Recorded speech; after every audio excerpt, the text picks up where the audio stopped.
Kyoto, over 1200 years old and once the capital of Japan. Thanks to its Buddhist temples, its gardens, shrines and traditional Maccha wooden townhouses, it remains the cultural capital. Just west of Tokyo and primarily located near other interesting cities, we use Kyoto as a base for 7 days to explore what it has to offer, as well as many convenient day trips. With nearly 90 million visitors each year, we became 2 of them. Here is our 14 things to do while staying in Kyoto.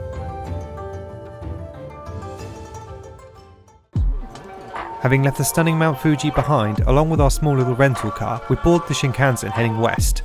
By the time we finished our bentos, we arrive and we're refreshed and ready to explore. The bullet train speeds you from Tokyo to Kyoto in just over 2 hours, and therefore it's not long before we're experiencing some delicious and plentiful street food.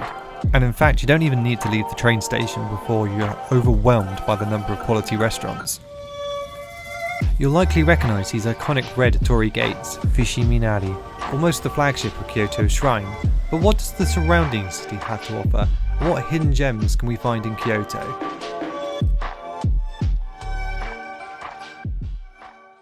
Number 1. Kiyomizu-dera and surrounding temples. First up is Kiyomizu-dera, not far from the main old streets and standing on top of the hill overlooking the city. Its name means pure water temple, which is due to the waterfall which flows here. Kiyomizu-dera is going to be one of the most popular places you go during your whole stay in Kyoto. However, whilst it does get busy, it is still completely peaceful, although I recommend coming here earlier in the day. Time makes all the difference. It's easy to escape the crowds and see a different perspective, including vibrant trees and the sound of birds. This UNESCO World Heritage Site is perched upon Mount Ottawa and was originally built in 778. Kiyomizu-dera holds significant cultural and religious importance to Japan and has been designated as a national treasure. It's walking around the grounds you notice how much Japanese history means to the Japanese. There is no litter on the grounds, no graffiti, no broken benches or bus stops. They care about what they have. This goes for the whole of Kyoto as well. The structure was made without nails, so only the interlocking joints support the thousands of visitors that grace the grounds each day. Kyoto is often referred to as Japan's city of 10,000 shrines and temples, and while you may be tempted to go to Kinkakuji, the Golden Pavilion, I'd recommend against it. You'll find yourself having to wait in a long line and then be dodging thousands of other tourists jostling for a perfect photo. Instead, pop to one of the many free temples you find just lying around the city. They're all peaceful and lovely. Number 2. Fushimi Inari and the surrounding bamboo forests. Fushimi Inari, possibly the most famous shrine in Kyoto, but it's not where we're going to start this section. We're going to start with something a little different. For the keen-eyed traveller, a small dirt path that leads off to the hidden bamboo grove is just off the main walk. If you happen to reach the shrine at a busy hour and find yourself shoulder to shoulder with all the tourists in the world, this can be a haven. This walk can be as short or as long as you want to make it. With every 100 metres there is something new to see. Whether you want to spend a peaceful private moment in the cemeteries, visit the fox gods, or have your own private torii gates, this walk's got it all. But the main reason to take this diversion is the bamboo forest.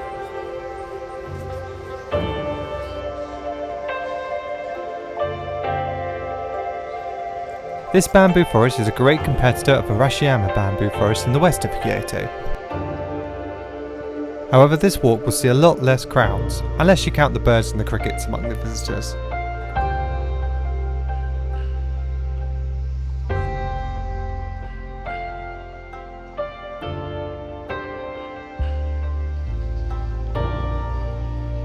Once you've finished your bamboo side quest, the shrines finally await. Fushimi Inari is possibly the most famous shrine in Kyoto. There are several thousands of bright red and orange torii gates here, creating a path that winds up Mount Inari. It's popular for a reason. It's stunning and expansive and breathtaking. Recommend getting here though as early as possible and soak up the shrine's atmosphere before the crowds descend. Although even later in the day you'll be able to find your own source of peace.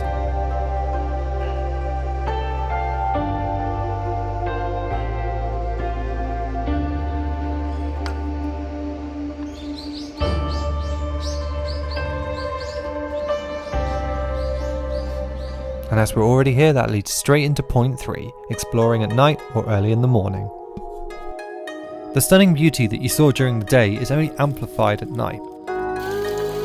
You may cross paths with 1 or 2 friendly strangers, but in an otherwise deserted location, you might be wondering, is it safe at night? Yes, Japan is one of the safest places on the planet. Ask any local and they'll tell you they have no concerns exploring at night or even just popping to the local konbini. And if you're not a night owl, any time in the morning before 9 AM results in the same empty tourist spots. It's like those Instagram versus realities, but real.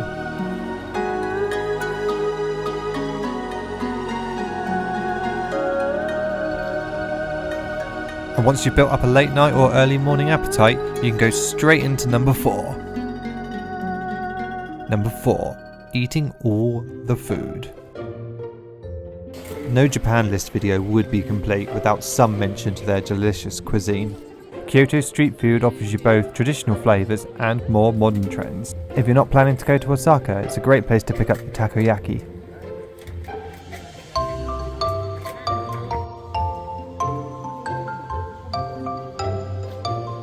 Lining Kyoto streets are these small independent shops. They specialise in one type of food and do it very well.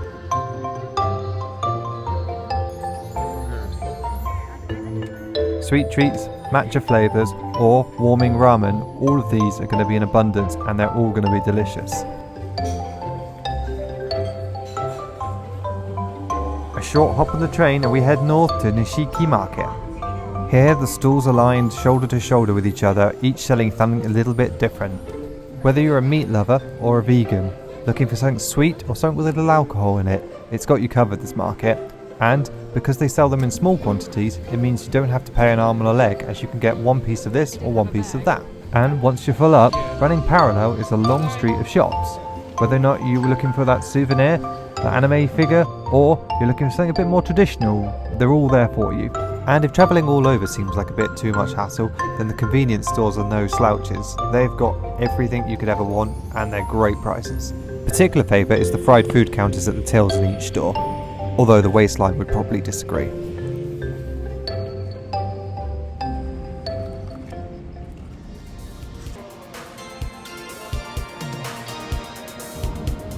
And just like a speeding bullet, we find ourselves hastily into point 5, Universal Studios. USJ is one of the major theme parks in Japan and it's located in Osaka. Doors opened here in March 2001 and is home to themed rides for Harry Potter, Jurassic Park, Minions, Spider-Man and many more. And at this point it's time to grab those red hats, tighten those overalls because we're plunging deep into where the Goombas run free, the piranha plants pop out of pipes, and Princess Peach probably has a never-ending queue of rescues lined up. It's Super Nintendo World. Inspired by the Super Mario franchise, this place is just cool. With nostalgia levels through the roof, this is a must visit for any video game fan. With 2 major rides, shops, restaurants and many mini games to play, there's lots to do in Super Nintendo World. And we jump straight onto Yoshi's ride. This slow but interactive ride gives you a great view of the whole park. And you'll see some familiar faces along the way. Due to its popularity, you will need to get a timed entry slot. However, this is free and available on the app. So as soon as you walk through the park gates, open the app and select your time and you'll be in. All over the park, you're encouraged to take part in mini-games to earn virtual coins. This will allow you into Bowser's Castle at the end of your trip. Then, once you're snacked up, it's over to the second ride, Mario Kart Koopa's Challenge. This is a high-tech augmented ride that puts you in the race against other guests. Super Nintendo World will allow you to revisit your childhood and remember those time-jumping Goombas and gaps, and Toad pointing out that the princess is in another castle. With the expansion of Donkey Kong World coming later in the year, it's only going to get better.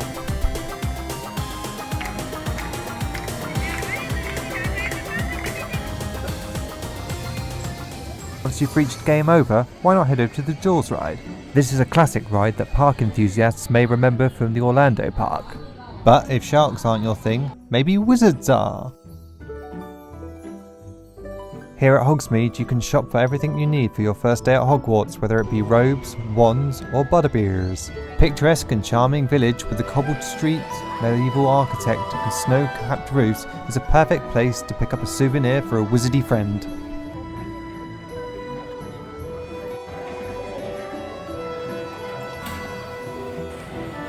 Historically, Japan has always been thought of as an expensive country. However, if you consider that a single day ticket to Universal Studio Orlando currently costs $115, and if you were to go to this park in Osaka, which has pretty much exactly the same things, you only have to pay $50 to get in. And with the price of the yen at a 30-year low, this means merchandise is reasonably priced compared to most theme parks, so you're going to want to stock up. But if Pika biscuits aren't good enough for you, you can meet the mouse, the myth, the legend himself.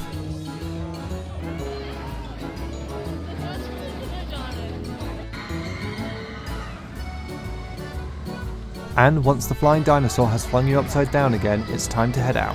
On your way out, make sure to pass by the information desk to claim back any tax on any purchases, that is if you're a non-Japanese resident. While it can sometimes seem like hassle doing this, the amount you get back will likely cover the cost of dinner, so it is well worth doing. And if you're really lucky, you can catch the Hello Kitty train back to your hotel. Number 6. Eat and drink at the Maccha House. So this tea house and cafe has a wide selection of matcha-based treats, varying in intensity and in sweetness. So first, grab yourself a table, then go and order your faves or try something new. They have many staples, alongside the famous parfait and tiramisu. A thick creamy top layer dusted with matcha and a soft sponge underneath. It's definitely worth having one each, as well as having a couple of other treats from the menu. Tiramisu, matcha, does it go? Well, yes it does. The bitterness you normally find in the coffee in a tiramisu is replaced perfectly by the bitterness you'd find in matcha. And there's a matcha more food coming later, but let's move to something a bit further afield. Number 7. Miyajima Island. Miyajima is the more popularly known name of Itsukushima. A 30-minute train or car journey from Hiroshima will land you at the island ferry, and 400 yen will see you across this clear sparkling water. Surrounded by mountains and dotted with wild but friendly deer, there is plenty to explore.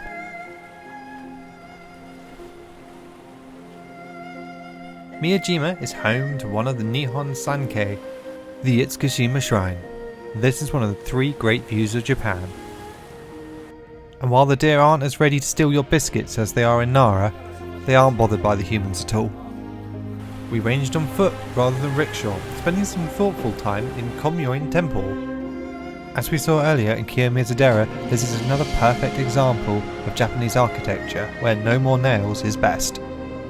And you don't have to worry about where to leave your shoes for this temple, as you're provided with a sturdy plastic bag to carry around.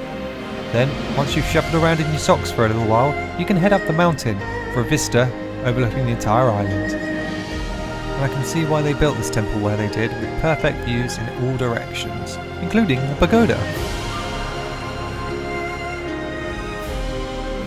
Once again, you're surrounded by nature as you amble up the mountain, and a sprinkle of colour leads you to the base of the ropeway and the next step of our journey.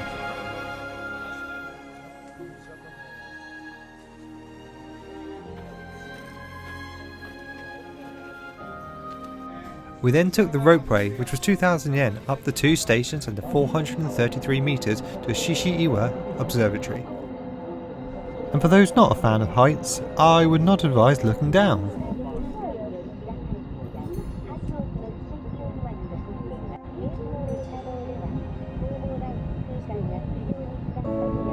With a spectacular unobstructed 360-degree view, we could have spent all day there.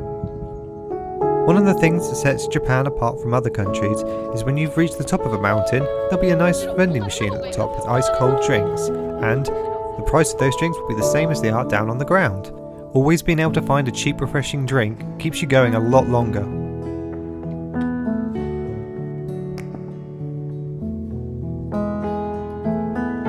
But just like that, our time was up, and it's time to head back down.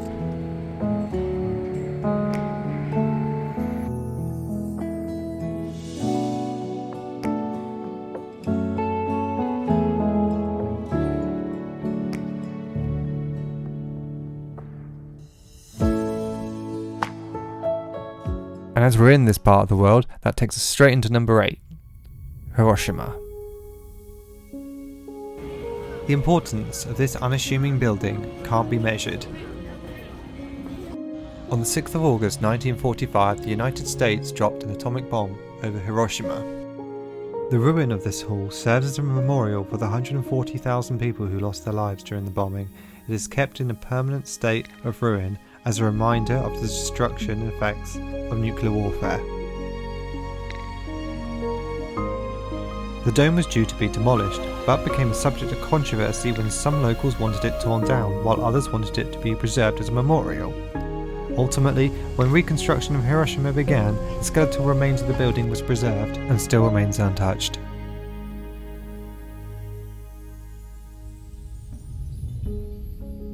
And I'd recommend visiting the museum, although I didn't film it for obvious reasons. We visited Kiyomizu-dera in Hiroshima's downtown for dinner. With over 20 places to choose from, you are guaranteed a good feast along with a cold frosty beer or soft drink. Like Osaka, Hiroshima is also famous for its okonomiyaki. The famous but friendly rivalry between the two suggests you should try both. Hiroshima's style includes noodles and is cooked by adding layers. You get front row seats to watch your own meal being cooked and see firsthand the skill and concentration from the chef as they create each one to order.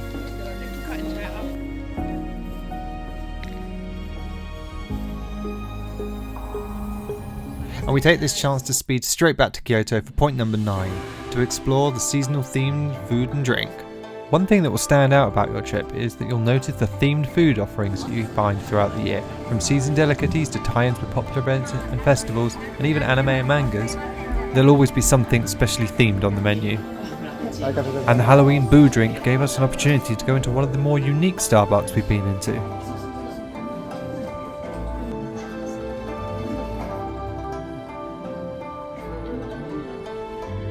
But you don't have to break the bank to try some themed food. Usually the local konbini will have something, even if it's a spooky cake or if it's just a seasonal flavoured beer. From here we go stretching our legs into our next point.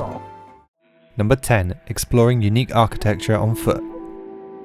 If you're able to, exploring Kyoto by foot is by far the best way to get around. There is so much to see in the city that you won't see everything in one trip. Take this building for example. Looks overgrown, but it's fully in use. And this isn't the first time on the trip we've seen something like this. Kyoto is home to many well-preserved historic districts where visitors can stroll along narrow lanes lined with traditional wooden Maccha houses, tea houses and shops selling traditional crafts and souvenirs. Parks and gardens are one of the ways that the city entangles itself together. This means hopping around attractions doesn't take you out of the moment, and if you do need to stop, there are many buses and trains to get around the city, all with English instructions. Walking through Kyoto can sometimes feel like a journey through time. One minute you're in an ancient city, the next minute you're in a level of Mario. As mentioned earlier in the video, take the time late at night or early in the morning while people are setting up to go and explore. While being an early bird for some is a thing of nightmares, you'll notice the difference before the tour buses arrive, and while still a wonderful city at its busiest, it's magical having it to yourself.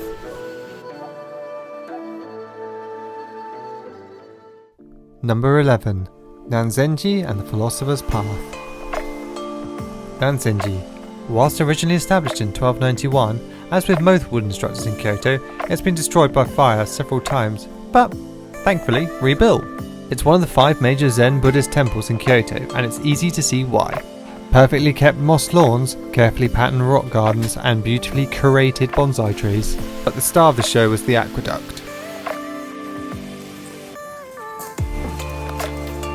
This impressive site carries water from Lake Biwa, and you can explore the arches and walk along the top in both directions. What a way to explore Kyoto, and with this theme we'll flow straight to the Philosopher's Path. Tetsugaku no Michi is a beautifully tree-lined path which follows the canal, and is only a short hop from Nanzen-Ji.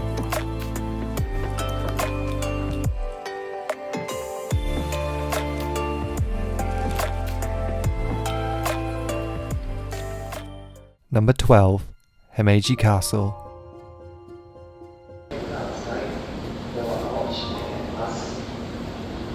Himeji Castle, also known as Himeji-jo, is one of Japan's most iconic and well-preserved castles. It was originally constructed in the 14th century with major expansions happening in the 16th century. It served as a defensive fortification and resistance for feudal lords during the Sengoku period of Japanese history. In 1993, Himeji Castle was designated as a UNESCO World Heritage Site in recognition of its historical and significant and architectural beauty. It's really easy to see why this is one of the most popular destinations in the whole of Japan. It has an entry ticket price of just over 1,000 yen, and will take a good portion of your day to explore thoroughly.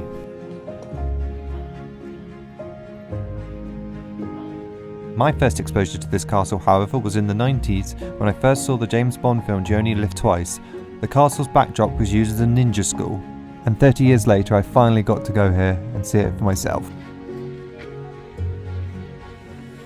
Visitors are able to explore the grounds at their own pace, whether you want to do a self-guided tour or use their audio guides provided, or take part in one of the many guided tours conducted in different languages. There's educational programs and usually special events on as well. And once you've finished looking around the extensive castle grounds, I'd recommend popping next door to Kokoen Gardens. Built in the early 90s, this is a youngster compared to its next door neighbour, but that doesn't take away from any of its beauty. The garden consists of 9 distinct and beautiful landscape areas, each with its own unique theme and layout. Visiting a garden like this is a good reset on the brain. Most of your trip to Japan is going to be rushing from here to there as fast as you can, trying to see as many things. It's a once-in-a-life holiday for some people. I'd recommend getting a nice cold drink from the vending machine and just spending an hour or so wandering around. It's good to reset, get away from everything, and it's pretty. And if participating in a traditional Japanese tea ceremony was on your itinerary, then Kokoen Gardens has got you covered. It also has a lot of fish.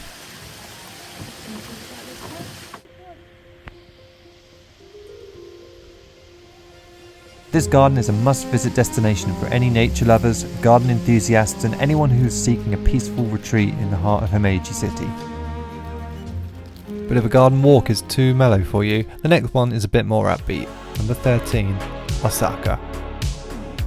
Osaka is one of Japan's largest and most vibrant cities, known for its rich history, mouth-watering cuisine, lively nightlife, and modern architecture. And it's here where you can create your own Glico Running Man pose. While the oversized replicas and the neon lights on the front of the buildings may try to draw you in, make sure to check out the side streets.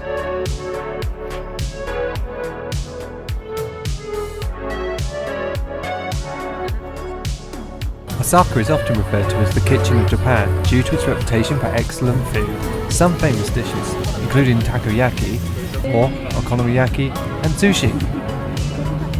We made sure to try some Osaka takoyaki, although be careful, they are little balls of lava.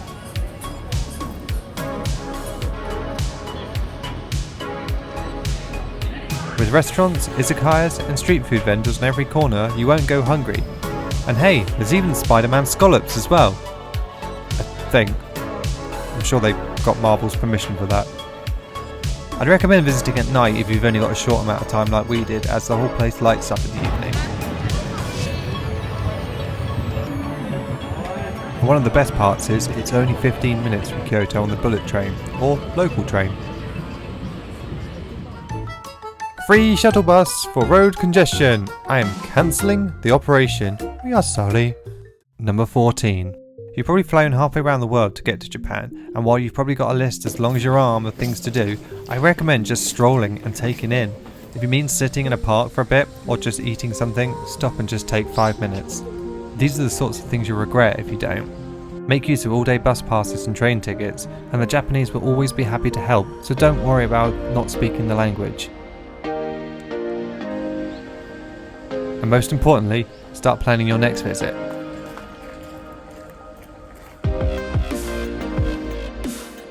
Next time. We come full circle back to Tokyo, where the lights, the revolving sushi, and the gacha gods are on our side. And there's pigs,